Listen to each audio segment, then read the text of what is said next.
आज पिलाମାନଙ୍କ ସାଙ୍ଗରେ ମିଶି ପିଲାଦିନର କଥା ମନେ ପଡ଼ିଥିଲା ଆଉ ସେମାନଙ୍କ ସାଙ୍ଗରେ ବହୁତ ମଜାମସ୍ତି ମଧ୍ୟ କଲେ।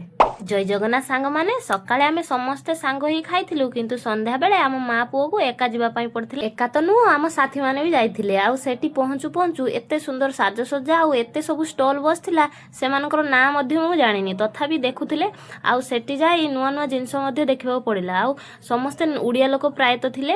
ଆଉ ସେଠି ଖାଇବା ପାଖରୁ କିଣିବା ପାଖରୁ ଦୋଳି ପାଖରୁ ସବୁ କିଛି ବେଷ୍ଟ ଥିଲା। ତାପରେ ଆମେ ଯାଇ ପହଞ୍ଚି ଯାଇଥିଲୁ ଠାକୁରଙ୍କ ପାଖରେ। ଆଉ ସେଠି ଏତେ ବଡ଼ କୃଷ୍ଣ ଠାକୁର ଦେଖି ମନ ସତରେ ବହୁତ ଖୁସି ହେଇଥିଲା। ଆଉ ବହୁତ ଫଟୋ ମଧ୍ୟ ଉଠେଇଥିଲୁ।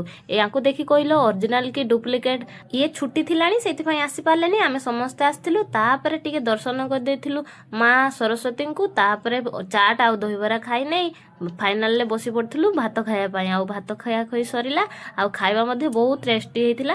ତାପରେ ଟିକେ ଟ୍ରେନରେ ବସି ପଡ଼ିଥିଲୁ। ଆଉ ଛୁଆମାନେ ବି ବହୁତ ମଜାମସ୍ତି କରୁ